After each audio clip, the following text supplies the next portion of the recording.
नमस्कार। अभी तक हम लोगों ने देखा कि राजा दशरथ अपने चारों पुत्रों और पुत्रवधुओं का के ब्याह के पश्चात मिथिला नगरी से वे वापस अयोध्या लौट रहे हैं और रास्ते में यह होता है कि उनका भेंट परशुराम जी से होता है।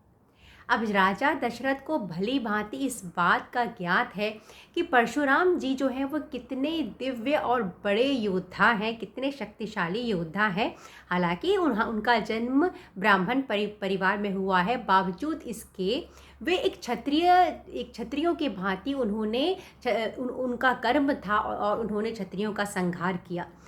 अब राजा दशरथ को इस बात को लेकर उनके मन में विषाद छा जाता है कि परशुराम जी का रामचंद्र जी से क्या प्रयोजन है।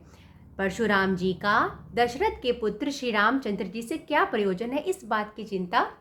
राजा दशरथ को होती है, क्योंकि स्वाभाविक सी बात है कि उन्हें लगता है और सत्य भी है कि राम की आयु बहुत छोटी होती है और परशुराम जी का जो पराक्रम है वो सिद्ध हो चुका होता है कि कितने बड़े पराक्रमी हैं वो, और क्षत्रियों का अनेक बार उन्होंने संहार किया है। तो हो सकता है कि फिर वो क्षत्रियों का संहार करें, इस बात की चिंता राजा दशरथ को होती है। और जिसका वो उनसे उनसे वो आग्रह भी करते हैं कि आपने तो शस्त्र अस्त्र अब छोड़ दिया है, तो पुनः इसे धारण करना ठीक बात नहीं है। परंतु राजा दशरथ की बातों का परशुराम जी, आप कह लीजिए, एक प्रकार से उनकी तरफ ध्यान नहीं देते या उनकी अवहेलना करते हैं,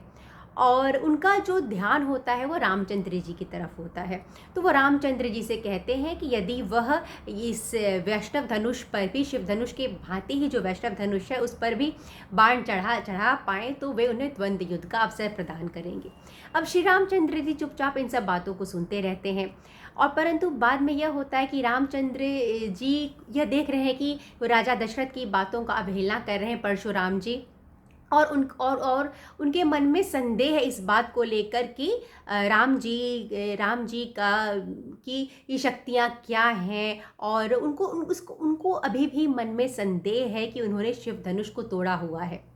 तो अब राम जी वो चुप नहीं रह पाते, और तब वे परशुराम जी से कहते हैं कि वो चुप केवल इसीलिए हैं क्योंकि वे परशुराम जी ब्राह्मण कुल के हैं, और ब्राह्मणों की मान मर्यादा का रक्षा करना, ब्राह्मणों का इज्जत करना, एक मान देना, ये क्षत्रिय का धर्म होता है। दूसरा, वह इस कारण भी चुप है क्योंकि उनका संबंध उनके गुरु विश्वामित्र जी से होता है। जैसे कि मैंने आपको पहले भी बताया था कि विश्वामित्र के जो बहनोई हैं ऋचिक मुनि, उनके पोते होते हैं परशुराम जी, तो इस नाते वे विश्वामित्र के संबंधी होते हैं। तो यह भी बात है कि हमें यह सिखाया गया है कि हमें अपने गुरुओं का सम्मान तो करना ही है, और जो गुरुओं से जुड़े हुए हैं उनको भी हमको मान देना है।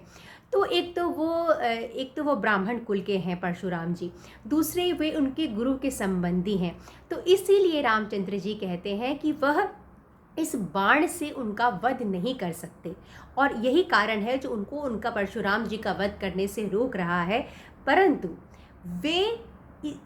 इस धनुष बाण को लेते हैं और यह कहते हैं कि मैं इससे आपने जितने भी आपका जो आने जाने का शक्ति है, उनके आगमन का शक्ति उनको मिला हुआ होता है परशुराम जी को, वो कहीं भी आ जा सकते हैं। तो राम जी कहते हैं या तो मैं आपके इस गमन की शक्ति को ही नष्ट कर दूंगा, या आपने अपने पुण्य से जो जिन लोगों को कमाया है उन सभी को मैं नष्ट कर दूंगा, उस पुण्य को मैं नष्ट कर दूंगा। तो परशुराम जी और जब वह धनुष बाण लेते हैं तब सारे देवतागण सब भी यह नज़ारा देखने के लिए वहाँ उपस्थित होते हैं, और तब परशुराम जी का तेज है वह रामचंद्र जी में मिल जाता है। परशुराम जी जड़वत हो जाते हैं और राम जी से कहते हैं कि आप मेरे गमन की शक्ति को नष्ट ना करें, क्योंकि मैंने अपने गुरु कश्यप जी को यह वचन दिया है कि मैं रात्रि के समय इस पृथ्वी पर नहीं रहूँगा, और इसीलिए मुझे महेंद्र पर्वत पर जाना होता है। तो यदि आप इस गमन शक्ति को नष्ट कर देंगे तो मैं अपने गुरु को दिया हुआ वचन कैसे पूरा कर पाऊँगा। तो इसीलिए कृपया करके आप इस गमन शक्ति को नष्ट ना करें, और यदि आप नष्ट करना चाहते ही हैं तो आप जितने भी मैंने तपस्या से पुण्य लोकों को कमाया है आप उन सभी को नष्ट कर दें।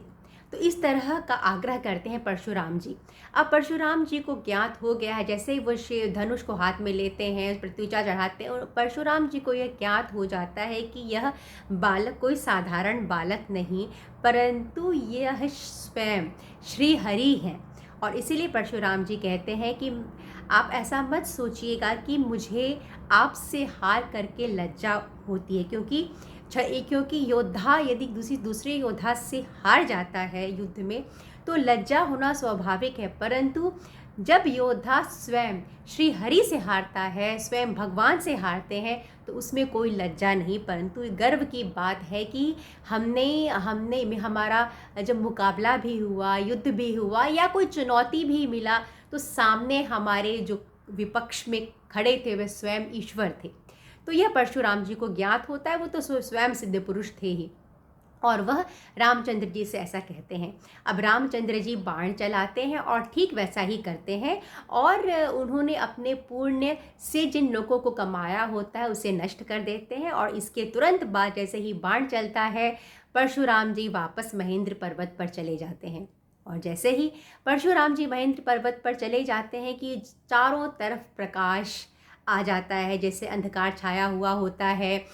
आंधी तूफान जैसा नज़ारा होता है, वो सब खत्म हो जाता है और वापस से प्रकाश आ जाता है और सब कुछ ठीक हो जाता है। और आगे की यात्रा के लिए, अयोध्या की यात्रा के लिए वे सभी प्रस्थान करते हैं। तो आगे वो लोग अयोध्या पहुंचते हैं और किस प्रकार वर का, वधुओं का, पुत्र वधुओं का स्वागत किया जाता है, ये मैं आपको अपने अगले वीडियो में बताऊंगी। और इस अगले वीडियो के बाद बालकांड जो है, ये रामायण, वाल्मीकि रामायण में 8 कांड है, उसमें से बालकांड हमारा समाप्त हो जाएगा। मुझे सुनने के लिए बहुत बहुत धन्यवाद।